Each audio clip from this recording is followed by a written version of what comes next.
Kaonti ma Migori ochako chenro mar keto okenge mopogore opogore mar bedo thuolo maber mar yudo omenda maromo bilion 375 midhi chiw gi bengi maduong' mar piny mangima e moko kuom kaontis mochopo rang'iny madwarore e weche mag choko omenda.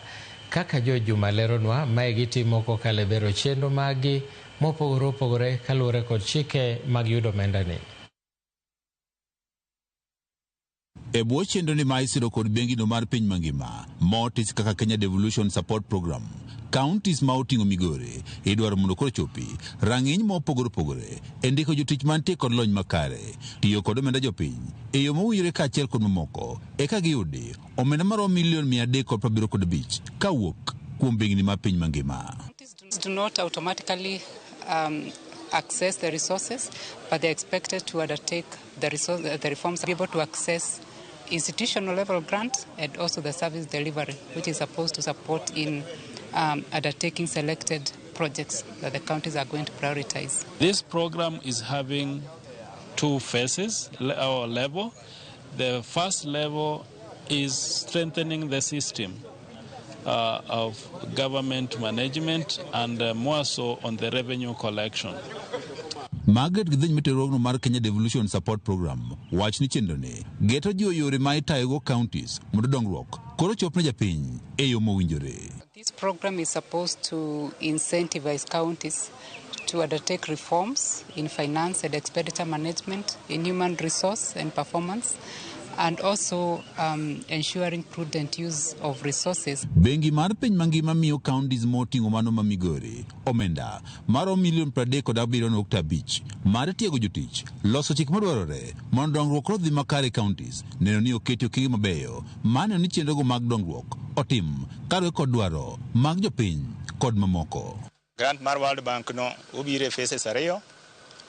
Mokwongo dhi bedo milion 37.5. Mano iluongo ni level mokwongo. En miloso go ground mondo ne ni joma tiyo nigi rieko maber mar tich minyalo luongo ni skills. Counties maromo 38 kuom counties 47 ma odhi chopo rang'iny madwarore ema dhi omenda maromo milion 375. If we do what they call minimum requirements, we will be able to qualify for the next phase, which now is infrastructural development. As a committee, we have a committee, technical committee, that are going to select one or two projects that will be able to be done to the completion. Jalup Governor wa Migori Joseph Mairi mane wuoyo bang' yawo yanga chenro mar tiego jotich ma kaunti ma Migori e bwo chenro ni mar Kenya Devolution Support Program ne owacho ni kaunti ma Migori e tielo mokwongo mar chenro ni manotimre kind higa mag 2013 nyaka 2012 ok ne ochopo rang'iny madwarore, gino mane omiyo bengi mar piny mangima ok ne omiyogi omenda kaka ne omimo kuom counties. In the previous government, they had this kind of program, but they didn't qualify to the next level because they never implemented what they call minimum requirements. So we have a responsibility as the county government to ensure that we meet the minimum requirement, which are capacity building, strengthening the systems, and mostly to ensure the system are transparent and accountable. E bwo chenro ni mar Kenya Devolution Support Program,